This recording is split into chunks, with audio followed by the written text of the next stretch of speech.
வணக்கம். நான் உங்கள் ஹோமியோபதி மருத்துவர் டாக்டர் விஜி பிரகாஷ். முதுகு வலி அதிகமாக இருக்கா? டாக்டர் உங்களை பெல்ட் போட்டுகிட்டே இருக்கணும்னு சொல்கிறாங்களா? அதிகமாக குனிஞ்சு நிமிர்ந்து வேலை பார்க்காதீங்க, அதிகமாக வெயிட் தூக்காதீங்க, கீழே உட்காராதீங்க அப்படின்னு உங்களுக்கு கண்டிஷன் போடுறாங்களா? இது எல்லாத்தையுமே சரி பண்ணிடலாங்க, பெர்மனண்ட்டாக க்யூர் பண்ணிடலாம். அதாவது முதுகு வலி இருக்க உங்களுக்கு நீங்கள் நோட்டீஸ் பண்ணியிருக்கீங்களா? உங்களுக்கு நாள்பட்டு ரொம்ப நாளாக க்ரானிக்காக கேஸ்ட்ரிக் அல்சரோ இல்லை கேஸ்ட்ரிக் சம்மந்தமான பிரச்சனைகளோ உங்களுக்கு இருக்கிறத நீங்கள் நோட்டீஸ் பண்ணியிருக்கீங்களா? அதே மாதிரி லிவர் சம்மந்தமான ஏதாவது இஷ்யூஸ் உங்களுக்கு இருக்கா? அதையும் நீங்கள் நோட்டீஸ் பண்ணியிருக்கீங்களா? பொதுவாக இந்த மாதிரியான பேஷண்ட்ஸ்க்கு இந்த அதாவது முதுகு வலி ஏற்படுறத, அதாவது என்கிட்ட வர பேஷண்ட்ஸை வச்சு நான் ஃபைண்ட் அவுட் பண்ண விஷயங்கள் தான் இதை நான் அவங்களுக்கு பெர்மனண்ட்டாகவும் க்யூர் பண்ணி கொடுத்துருக்கேன். என்ன அப்படின்னா, முதுகுத்தண்டு வழியாக தான் நம்மளுக்கு நரம்புகள் எல்லாமே நம்மளோட ஆர்கன்ஸ்க்கு சப்ளை பண்ணும். அப்போ நம்மளுக்கு சப்ளை பண்ணுற ஆர்கனில் வீக்காக இருந்தாலும் சரி, அதனாலையும் நரம்பு வீக்காகி உங்களோட ஸ்பைனல் கார்டு வீக்காகி உங்களுக்கு அந்த இடத்துல பெயின் வரலாம். இல்லை உங்களுக்கு ஸ்பைனல் கார்டு வீக் ஆகிறதுனால அதிலிருந்து வர நர்வ் சப்ளையில் வர வீக்னஸ்னாலையும் உங்களுக்கு இன்டர்னல் ஆர்கன்ஸில் பிரச்சனை வரலாம்.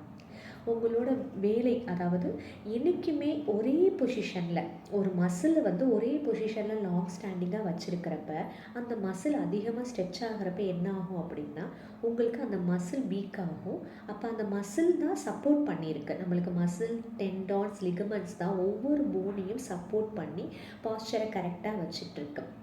இப்போ ஒரு மசிலை நீங்கள் வீக்னஸ் கொடுக்குறப்ப என்ன ஆகும் அப்படின்னா, அது ஸ்ட்ரென்த்தன் குறையிறப்ப என்ன ஆகும்னா, அதை தாங்கிட்டு இருக்க போனில் சின்ன ஒரு அலைன்மெண்ட் சேஞ்ச் ஏற்படும். அந்த அலைன்மெண்ட் மாறுறதுனால என்ன ஆகும், அது வழியாக சப்ளை ஆகிற நர்வ்ஸில் பிரச்சனைகள் வரும். அப்போ அந்த நர்வ் கம்ப்ரெஸ் ஆகிறதுனாலையும் அது வழியாக அதனால் என்ன ஆகும் அப்படின்னா, அந்த ஆர்கன் உங்களுக்கு வீக்காக ஆரம்பிக்கும். அதனாலையும் உங்களுக்கு ஆர்கன் ரிலேட்டடான இஷ்யூஸ் வரலாம். அப்போ எல்லாமே இன்டர்லிங்க்டுங்க.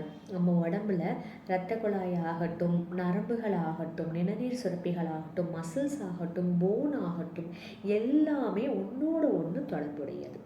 ஏதாவது ஒரு விஷயம் அஃபெக்ட் ஆகிறப்ப என்ன ஆகும் அப்படின்னா, அதை சார்ந்து பக்கத்தில் இருக்க மற்ற விஷயங்களும் கண்டிப்பாக அஃபெக்ட் ஆக ஆரம்பிக்கும் உங்களுக்கு. அப்போ இது மாதிரி கேஸ் வர்றப்ப என்னோட அந்த பேஷண்ட்ஸ்க்கு ஃபுல்லாக இன்டர்னலாக என்ன பண்ணுவேன் அப்படின்னா, அவங்களுக்கு ஹோமியோபதி மெடிசின்ஸ் கொடுத்து அவங்களோட கேஸ்ட்ரிக் அல்சர் எல்லாத்தையுமே நம்ம ரெக்கவர் பண்ணி வாழ்வியல் முறை மாற்றங்களை கொண்டு உணவியல் முறை மாற்றங்கள் கொண்டு அதுக்கப்புறம் நம்ம ஸ்பைனல் கார்டு அலைன்மெண்ட்டுக்காக கைரோப்ராக்டிக் பண்ணிவிட்டு, அதே மாதிரி வர்ம மருத்துவ முறைகள் பண்ணி ஒத்தடங்கள் கொடுத்து பாத்தி கட்டி எல்லாமே அவங்களுக்கு சரி பண்ணி அந்த இடத்த சரி பண்ணிவிட்டு ஸ்பைனலையும் அலைன்மெண்ட் கரெக்டாக கொண்டு உள்ளே இருக்க இன்டர்னல் ஆர்கன்ஸையும் நம்ம கொடுக்குறப்ப அதை பெர்மனண்ட்டாக நம்ம க்யூர் பண்ண முடியும். நீங்கள் வாழ்நாள் ஃபுல்லும் இனிமேல் பெல்ட்டு தான் போட்டுட்ருக்கணுன்ற நிறைய கேசஸை நான் உங்களுக்கு ரெக்கவர் பண்ணியிருக்கேன். இதே முறையில் உங்களுக்கு சரி பண்ண முடியும். அதனால் நீங்கள் இப்போ பெல்ட் வியர் பண்ணிகிட்ருக்கீங்களா? கண்டிப்பாக வாழ்நாள் ஃபுல்லாக இப்படியே தான் இருக்கணுன்ற பயத்தோடு இருக்கீங்களா? கண்டிப்பாக இனிமேல் பயப்பட வேண்டாங்க. அதே மாதிரி நீங்கள் பெல்ட் வியர் பண்ணி தான் வெளியே போகிறவங்க நிறையா பேர் இருப்பாங்க. கொஞ்சம் சின்ன ஜர்க்கை கூட அவங்களால தாங்க முடியாது. அது மாதிரி இருக்கவங்களுக்குமே வர்ம முறைகள்லையும் நம்ம இன்டர்னலாக ஹோமியோபதி மெடிசின்ஸ் கொடுத்தும் இது எல்லாத்துக்குமே நிரந்தர தீர்வு கொடுக்க முடியும். அதனால் அதையோடு சேர்த்து சில எக்ஸசைஸ், வாழ்வியல் முறை மாற்றங்களும் உணவு முறை மாற்றங்களும் கண்டிப்பாக அவசியம். எல்லாமே கரெக்ட் பண்ணாதான், சரி பண்ணால் மட்டுமே தான் எந்த ஒரு டிசீஸ்லேயுமே ஒரு பெர்மனண்ட் க்யூர் அதுக்கப்புறம் ரிப்பீட் ஆகாமலோ அதை சரி பண்ண முடியும்.